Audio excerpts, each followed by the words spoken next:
Welcome to Hire Power, the show where we cut through the noise and get real about hiring. I'm Kim Frost, founder of Frost Connections, and after 25 plus years in the search industry, I've seen what works and what absolutely doesn't. If you're a founder, CEO, VP, or HR leader who's tired of bad hires and ready to build a team that actually fits your culture and vision, you're in the right place. Let's get into it. Hi, everyone. Welcome back to Hire Power. I am Kim Frost, and today we're diving into something that quietly kills great hiring decisions every single day, even in the most well-meaning organizations. What is it? Ego. Now, look, I get it. Hiring is personal. You're putting your name on someone. You're trusting this person to come in and represent your team, carry your standards, deliver results. But let me say this plainly. When you let your ego lead the hiring process, you don't just risk making a bad hire, you almost guarantee missing out on a great one. Let me tell you a little story. I worked with a hiring manager once. We'll call him Ray. Super smart, delivered results, had the executive team wrapped around his finger.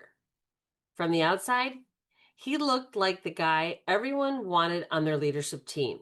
But internally, he had a reputation for burning people out, belittling them, running through them like Kleenex, and treating interviews like the academic decathlons.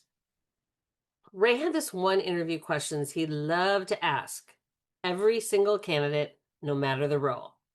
He'd say, if there are 300 miles of beach along the West Coast, how many cubic grains of sand do you think there are?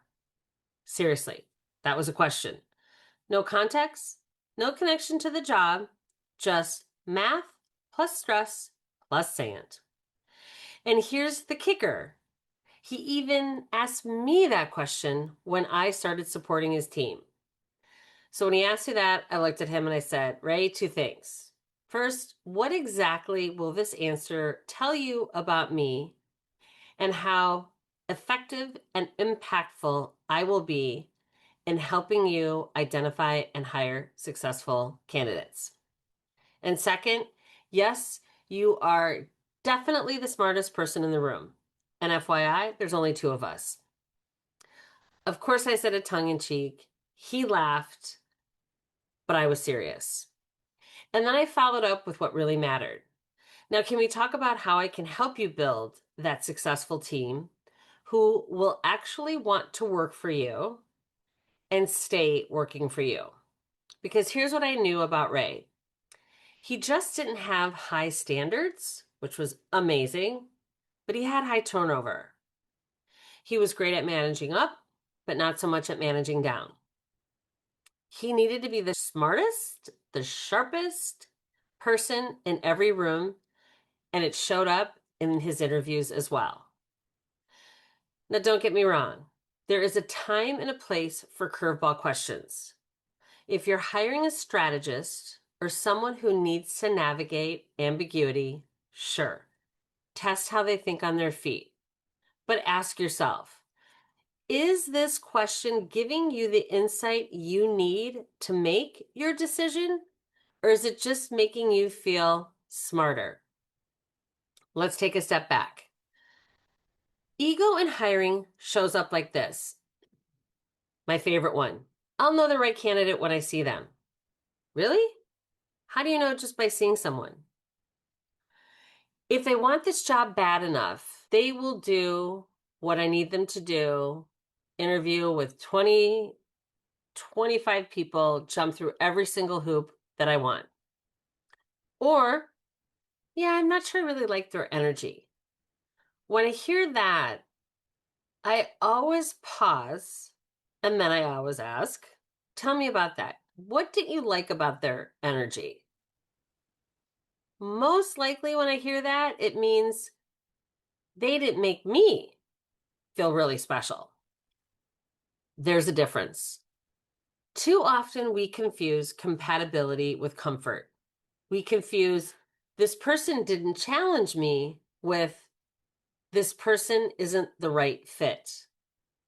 And we confuse now they didn't wow me with they aren't good. Let me give you another example.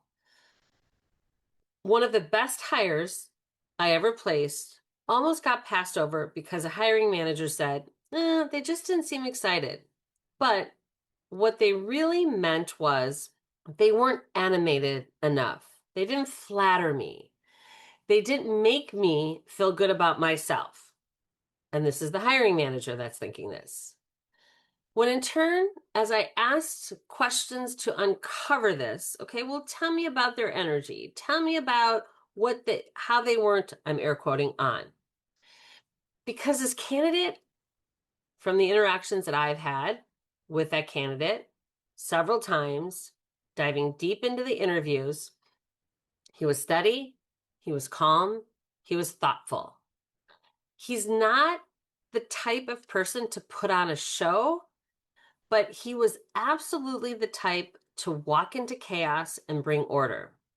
They ended up being the linchpin for the team's success, but they nearly got dismissed because they didn't meet someone's unspoken emotional bar the hiring manager had set based on their own ego. So here's the hard truth. If your hiring is based on who makes you feel the best, you're not hiring. You're auditioning for your fan club. And in this market, even though it's a little softer and employers have more options for the talent available, top talent will always have choices. Where Gen Z and millennials, they are looking for leadership that they can trust, not fear. They don't care about your ego. You can leave that at the door because, as we know, this population, they have no problem quitting a job without another job. Great hiring starts when leaders are secure enough to say, I don't need a clone, I need a complement. I'm not here to be the star. I'm here to build a team of stars. I'm willing to be challenged because I care more about the mission than being right. Those are all key things to really ask yourself when you're not just interviewing the candidate, but after the interview, when you're reflecting. I always say, write those questions down. So again, you can reflect on those as you evaluate the interview afterwards. So if you're a leader that's hiring, ask yourself, are you running a hiring process? Or is this really more about personal validation? Are your interviews about insight or intimidation? And this is so important, especially what I'm hearing from, again, the millennials, Gen Zs, that candidates have to feel seen instead of sized up. Because the best leaders don't hire people that make them feel big. They hire people who make the business better. That's it for today. Thanks for listening to Higher Power. If you like this episode, share it with someone who needs to hear it, and you know who I'm talking about. And as always, lead with clarity, not ego. I'm Kim Frost. Talk with you soon. That's it for this episode of Higher Power. If you're ready to hire smarter, connect with me at frostconnections.com or at LinkedIn at Kim Frost. And if you've got something to say about today's episode, follow the show and share it with someone who needs to hear it. Until next time, hire smart, lead better, and remember, how you hire is who you become. See you next week. No fluff, just better hires.